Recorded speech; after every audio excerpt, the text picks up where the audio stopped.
मंजिलें मुझे छोड़ गई, रास्ते ने मुझे पाल लिया। जा जिंदगी तेरी ज़रूरत ही नहीं, मुझे मेरे बांके बिहारी ने संभाल लिया। हरे कृष्णा, राधे राधे। आ गई हूँ आप सब लोगों के सामने बांके बिहारी जी का सच्चा चमत्कार लेकर। अगर आप लोग चैनल पर नए हैं तो ज़रूर से सब्सक्राइब कर लेना, क्योंकि मेरे बांके बिहारी जी ऐसे ऐसे चमत्कार करते हैं जो दिल को बड़ा ही सुकून पहुंचाते हैं। दिल को छू लेने वाले चमत्कार करते हैं मेरे बांके बिहारी जी। अपने भक्त पर इतनी कृपा करते हैं, इतनी कृपा करते हैं कि जो भक्त सोचता है वह बांके बिहारी जी स्वयं आ जाते हैं उसे पूरा करने के लिए। अगर आप लोग भी बांके बिहारी जी के भक्त हैं तो यह चमत्कार जरूर से सुनना। अगर भक्त नहीं है तो यहीं पर स्किप करके चले जाना, क्योंकि जिनमें भाव नहीं होता वो भक्ति कर ही नहीं पाते, वो चमत्कारों को भी नहीं समझ पाएंगे।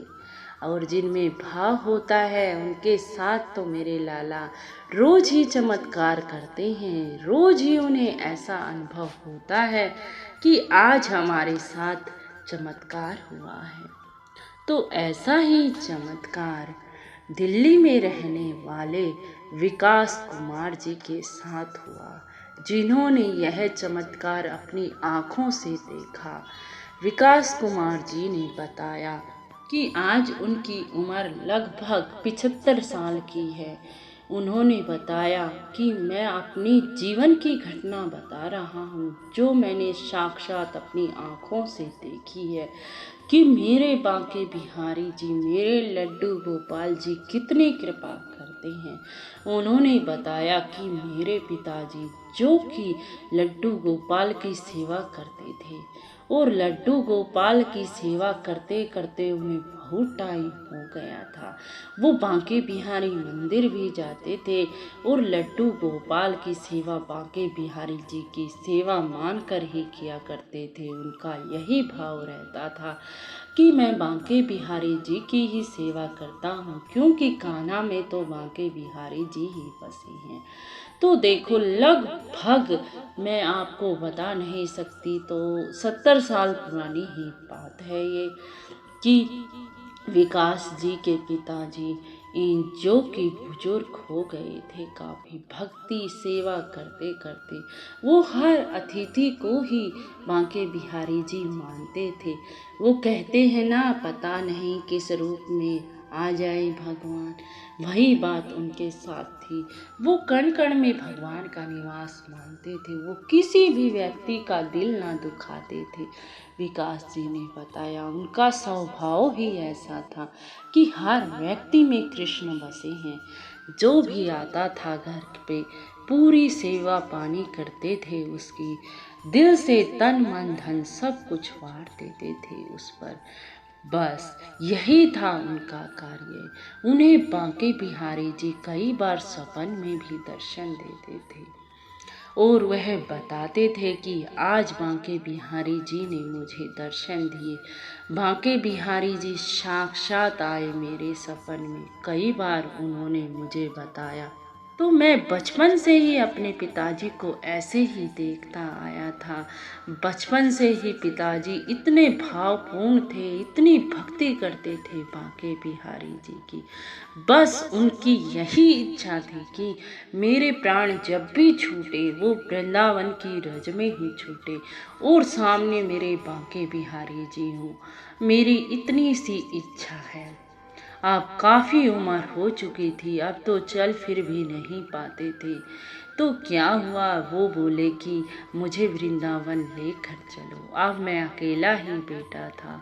मैंने सोचा, वो बोले कि मेरा अंतिम समय आ गया है बेटा और मैं चाहता हूँ कि मैं बांके बिहारी जी के चरणों में ही अपने प्राणों को छोड़ूं। बस मेरी इतनी सी इच्छा पूर्ण कर दे।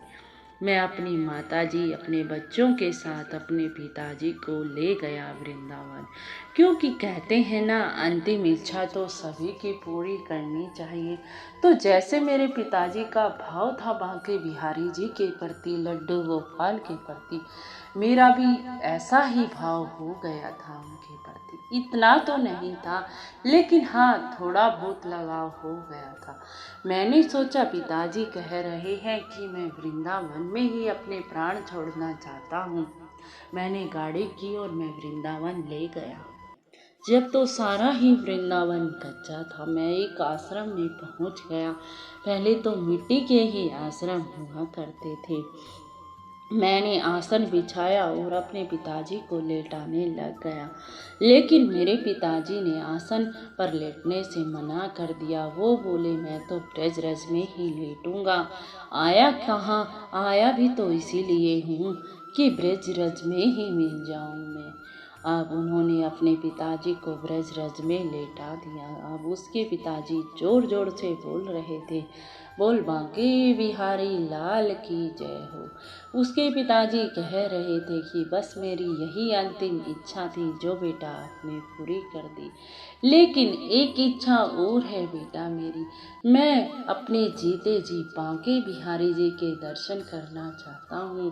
बांके बिहारी जी मेरे सामने हों और मेरे प्राण निकल जाए, यही चाहता हूँ बस मैं। अब आसपास के आदमी भी इकट्ठा हो गए, क्योंकि किसी व्यक्ति को नीचे लेटा दिया गया तो सभी देखने आते हैं कि क्या हुआ, क्यों लेटा दिया गया।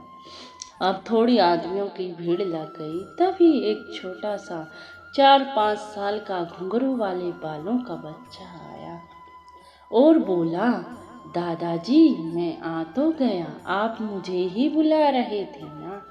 अब वो बोले, ये जो बुजुर्ग आदमी जो लेटे हुए थे, विकास जी के पिताजी, वो बोले, आ गया मेरा बांके बिहारी, आ गया मेरा बांके बिहारी। बोलो बांके बिहारी लाल की जय। अब पिताजी जयकारा लगा रहे थे, हम भी सब जयकारा लगा रहे थे। और पिताजी के पास वो नन्हा सा बालक बैठा था, जो इतना सुंदर था कि बहुत सुंदर था।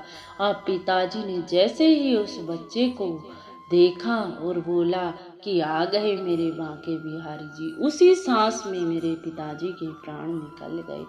अब जब मैंने देखा कि पिताजी नहीं रहे और उस बच्चे की तरफ देखा, तो वो बच्चा तो था ही नहीं।